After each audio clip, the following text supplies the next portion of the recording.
नमस्कार शेतकरी मित्रांनो, मी सर्वोदय अॅग्रोटेक कंपनीचा प्रतिनिधी विनोनाथ वाबळे.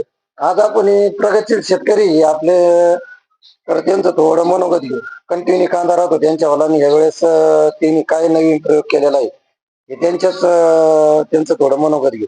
नमस्कार. नमस्कार. तर आपला परिचय सांगा आपल्या शेतकरी मित्रांना. नमस्कार, मी शुभम अरुण दातोंडे, राहणार साकेगाव, तालुका पाथर्डी, जिल्हा अहमदनगर, इथला रहिवासी. आपण आता एक कांदा आहे तुमच्यावाला, तर कांद्याला कोणतं खत घेतलं होतं तुम्ही? कांद्याला आम्ही दरवर्षी आपलं बघा सेंद्रिय खत पण असतं, रासायनिक पण असतं, सगळेच खत वापरतो. जास्त आमचा भर पहिला शेणखतावरती होता. कारण की रासायनिक खताचं पहिलं काय व्हायचं, रासायनिक खत जर वापरलं तर कांद्याची जी टिकवण क्षमता आहे ती कमी कालावधी राहायची. म्हणजे कसं, आपण समजा जानेवारी मध्ये कांद्याची लागवड केली तर आपला कांदा मार्च मध्ये निघतो. त्याच्यानंतर एक 2 ते 2.5 महिन्यात कांदा एका डॅमेज व्हायला सुरू होतो. पहिलं व्हायचं आणि इथून पाठीमागचा विषय. आज पण त्याच्यानंतर आम्हाला हे ग्रीन शाईन खताबद्दल माहिती मिळाली. आमच्या गावात साईराज कृषी सेवा केंद्र म्हणून हे, त्यांच्याकडून आम्हाला ही माहिती मिळाली का ते बोलले की तुम्ही वापरून बघा एकदा. तर त्यांनी थोडंसं आम्हाला प्रोत्साहन दिलं की तुम्ही वापरून बघा, एका प्लॉटला वापरून बघा. तर आम्ही पाठीमागच्या वर्षी वापरून बघितलं होतं, तर आम्हाला त्याचे रिझल्ट एकदम चांगल्या याचे भेटले समजा. तर त्याच्यानंतर आम्ही जे वापरलं होतं, 2 प्लॉट केले. हा जो ग्रीन शाईन वापरलेला प्लॉट सेपरेट ठेवला होता, म्हणजे साठवण केलेला होता, आणि विदाऊटचा तो पण सेपरेट ठेवला होता.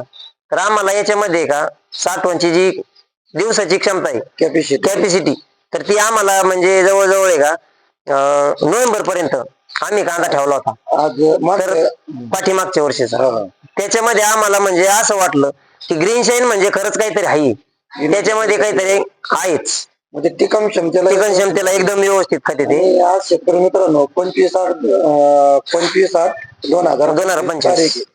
आज जर तुमचा जर कांदा आहे, बरोबर, तुम्हाला साईजला कसा वाटतो, कलरला काय?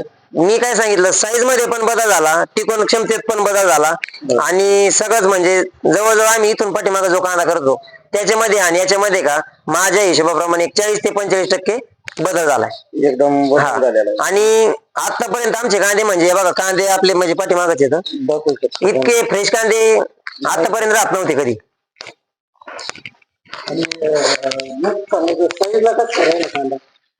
साईजला कांदा म्हणजे साईजला काही राहिलंच नाही ना. तुम्ही साईज बघा, तुम्ही कलर बघा, कलर जर पाहिलं तर एकदम सुपर. हा, आता हे थोडस काय झालं, आपण ओपन ठेवल्यामुळे थोडीशी धूळ वगैरे पडलेली त्याच्यावरती, तसं काही नाही. साईजला कांदा बघा तुम्ही, आणि कोणता पण बघा, तसं काही विषय नाही, एकदम एक नंबर. हा, पहिलं काय व्हायचं बघा, खालून बुडाला कांदा जायचा.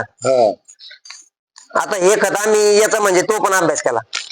हा, आम्ही एकरी समजा 4 बॅग वापरलेल्या, एकरी 4 बॅग वापरल्या त्या हिशोबाने, म्हणजे आम्हाला एकदम खाली मुळाला एकदम सुपर मध्ये. हा, ग्रीन शाईन म्हणजे ग्रीन शाईनचा आम्हाला का याच्या अगोदर काही रिझल्ट माहित नव्हता, काहीच नव्हतं माहिती.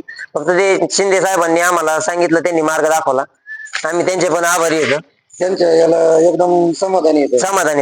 आपले जे महाराष्ट्रातले जे शेतकरी मित्र आहेत ते आपला सगळा व्हिडिओ बघणार, त्यांना मी खरंच सांगू इच्छितो की तुम्ही जास्त नाही, पण तुम्ही तुमच्याकडे समजा 4 एकर जर कांदा असला तर तुम्ही ह्या वर्षी समजा, म्हणजे आता पुढल्या चालू वर्षी तुम्ही 1 एकराला 2 एकराला एकदा वापरून बघा, सेपरेट कांदा साठवण करा, तुम्हाला काय अनुभव येतो त्या हिशोबाने पुढची समजा प्रोसेस चालू ठेवा.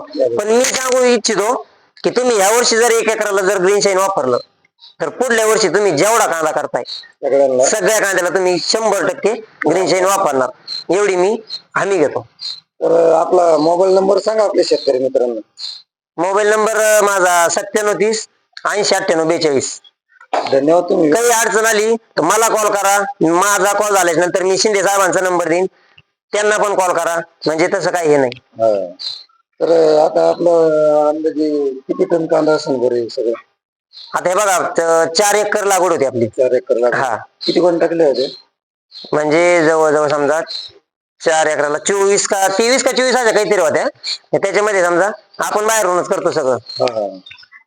तर म्हणजे माझ्या हिशोबाने जवळजवळ हा कांदा तरी पण 80 टनापर्यंत कांदा आहे. 80 टनापर्यंत कांदा आहे. हा. म्हणजे उत्पन्न तुमचं एकदम मनावर उत्पन्न एकदम व्यवस्थित आहे म्हणजे तसं काही नाही. तर समाधानी आहे. हा समाधानी आहे. धन्यवाद तुम्ही वेळात वेळ काढून दिल्याबद्दल. आभारी आहे.